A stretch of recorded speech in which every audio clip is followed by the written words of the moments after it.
Before we start, recap: monsters escape Zone 7. Tomorrow's investigation will be wild. Suddenly, two friends act like they got an alien signal. The girl woke up but is unfriendly like a porcupine, refusing anyone near. Thomas, with no choice, shouted Thomas is here like a superhero, calming her and letting him climb the tower, as everyone believed had hit the luck lottery. Unfortunately, he encountered a watermelon knife as soon as he got up there, and crazily, she only recognized Thomas' name. Yet she doesn't know him, but oddly enough, they share the same dream and not so cohesive lab nightmare where she's laying on an operating table, leaving Thomas in a damn it. The surrounding doctors keep asking about his feelings. No wonder he thinks Kelly looks familiar. However, both are confused. After waking, Kelly finds 2 syringes in her pocket, as if stolen from the pharmacy. Thomas takes a look, and lo and behold, the labels on the devices match the monster gear. Connecting the dots with the evil is good nonsense. He can't help but wonder if the puppet master is just trying to give them a friendly nudge. The only one needing treatment seems to be old Blackie on the sick, and the second in command is hesitating, as if contemplating, is it time to roll the dice? But whether they die early or late, they decide to roll the dice, only for old Blackie to see Thomas and go full on crazy like a wild. He wanted to rip Thomas apart, but luckily Kelly, like a superhero, grabbed the needle and jabbed him, calming Blackie down. But why did the puppet master intervene? Thomas realizes escaping the maze may reveal the truth. So the next morning, Thomas and his buddies, like something out of National Geographic, head into the maze equipped with gadgets.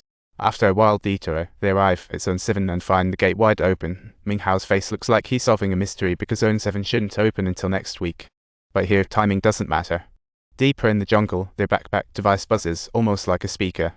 Ming thought they'd find something new, but instead, it led them straight to a dead end. The device turns green, the gate rises slowly, revealing a dark tunnel. Oh wow, not even monsters want to be here.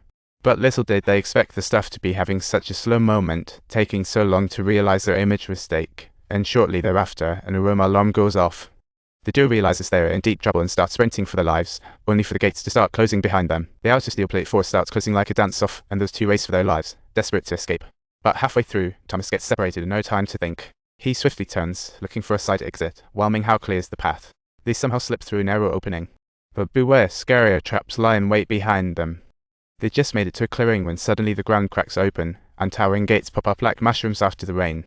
Before they can react, a square saw hammer comes crashing down like thunder, and more traps activate. The two, quick as lightning, dodge each obstacle like they're in an action film. Once they pass the final gate, they'll be in the clear.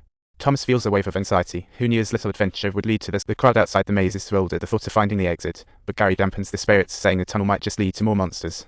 Faced with everyone's lives, Thomas finally snaps at Gary, who finds himself at a loss for words. Just as their argument escalates, Haley swoops in to interrupt, announcing that Blackie is awake. Oddly, when Blackie wakes, he just sits crying, unresponsive to good news of going out like an emotional robot. He doubts Thomas' sincerity. After recovering, he recalls fragments of memory, revealing Thomas as the mastermind. As they delve deeper, chaos erupts outside. Rushing out, they learn the maze gate malfunctioned and didn't close on time. This has never happened in 3 years. The crowd exchanges looks of doubt and confusion. Suddenly, there's a thunderous crash, and the remaining 7 walls swing open wildly, leaving everyone dumbfounded. Too little, too late. Monsters have charged into the clearing, and deep within the corridor, roars echo ominously. Even though they had waited so long, no 2 legs could hope to outrun a 6-legged, half-mechanical monster. In an instant, the tribe erupts into chaos, and the second in command leads everyone into a steel cage, hoping to ride out the storm. Although hiding in the cornfield, Thomas and others forget to extinguish torches, making monsters lock onto them like missiles, forcing them to flee. They flee to the tribe's most fortified meeting room. The monsters try to break in, but stop, crouching to survey like Jesus. Inside, the crowd is heavily armed. The monster avoids them and stealthily climbs the roof to find the weakest spot. Everyone's left scratching their heads when the monster punctures the roof with its tail, sending debris raining down and exploiting the chaos. The monster captures them one by one, taking the plump one too. Thomas and others try to rescue, but their efforts are futile. As the monster extends its tail spike, Blackie slices the needle and fiercely chops its tail. To everyone's shock, he drives the monster back. But before they catch their breath, it attacks again and grabs Blackie once more. Knowing escape is futile, Blackie urges Thomas, seeing his sincerity, to lead everyone out. Thomas dashes out to rescue but finds monsters vanished. They came just for Blackie. Gary, in a state of panic, begins to vent his frustration on Thomas, blaming him for all the negative consequences that arose from entering the maze, leaving Thomas completely puzzled. Seeing the cut poison needle and realizing he has just one left, Thomas has a bold thought: is the puppet master using Blackie to wake him? With that, Thomas grabs the needle and plunges it into his thigh, consciousness fading.